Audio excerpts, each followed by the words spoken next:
Hey guys, John Trousdale at the PRI show in Indianapolis. I'm here with my friend Allison Blackstein, and we are in the Dynocom booth.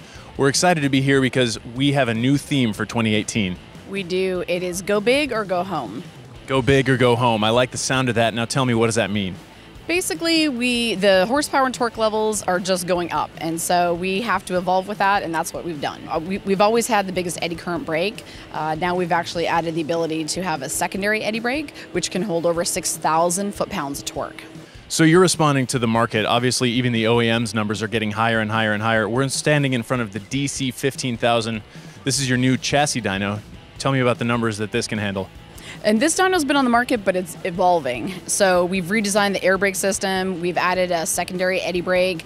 It's good for 15,000 foot-pounds of torque in wide open throttle, and in steady state now, 6,000 foot-pounds of torque. So obviously, those are big numbers. Who's the ideal user for this?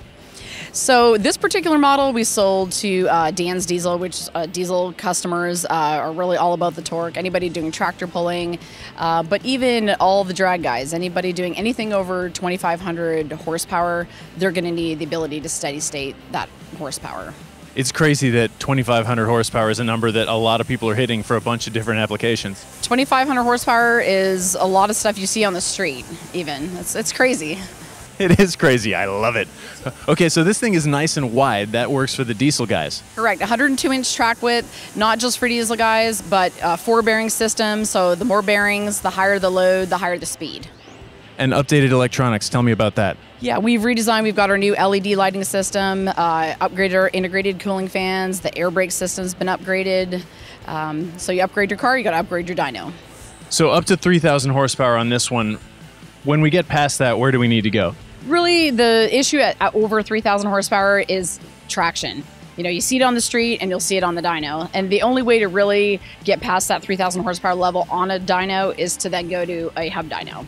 Get off the chassis, get onto the hub dyno. Correct. Take the tire out of the equation. And you've got something for us for those guys who are above 3,000. Oh, we definitely do, and Paul will talk all about it. And here we are with Paul Arsenault at Dynocom. Now, Paul, Allison tells me that you're the guy to talk to about your new high-capacity hub dyno. This thing is well north of 3,000 horsepower. Correct, it is. We've actually been making hub dynos since 2008, and we are the U.S. patent holder of the eddy brake hub dyno.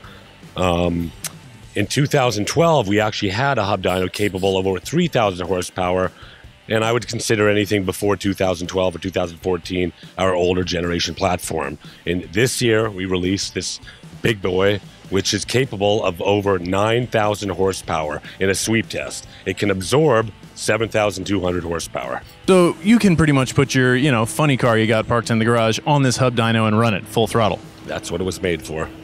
All right, so I got to know, how are you handling those numbers? How are you getting there? Well, when we came up with this platform, we needed to come up with something, say, well, how do we do that?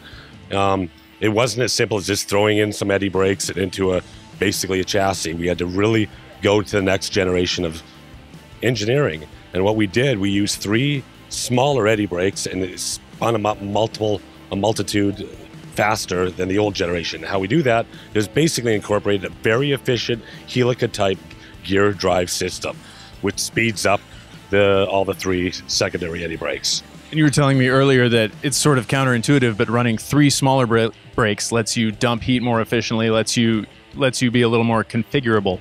Absolutely. In a nutshell, a large eddy brake, the core kind of saturates, and after a couple minutes, it essentially can't hold as much torque as the peak torque in the initial when it started holding.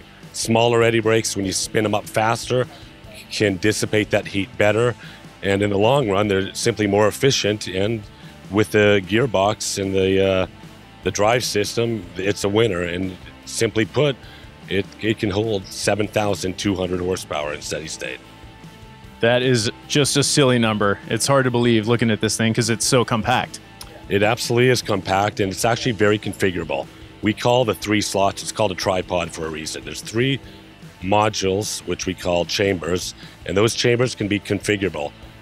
For instance, you can order it with 1 eddy brake, or we call it a power absorption unit, which in the industry is well known as an eddy brake.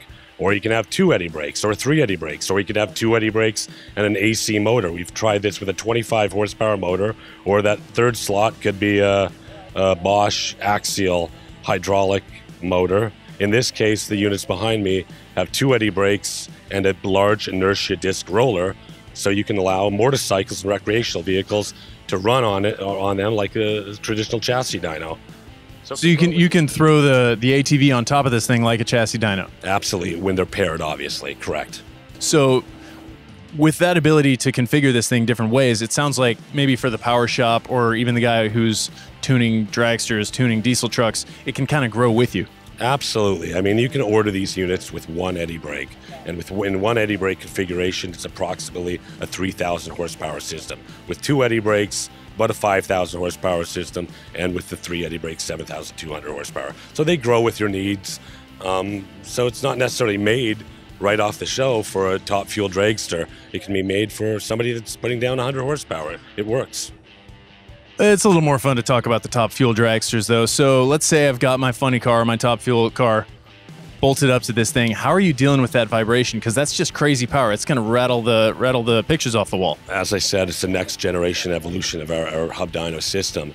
The entire platform of these units essentially rides on a cushion of air and a cushion of rubber. On the output shaft, we have a massive 10-inch flex disc coupling to handle the vibration from the 4140 shaft to the unit itself. When you're riding on this, it feels like you're riding on air. Well, you guys aren't kidding when you say go big or go home. Where can we go to get more information? Dynocom.net, Instagram, or Facebook. All right, well, Paul, thanks for having us out, and stay tuned because there's a lot more coming your way from PRI.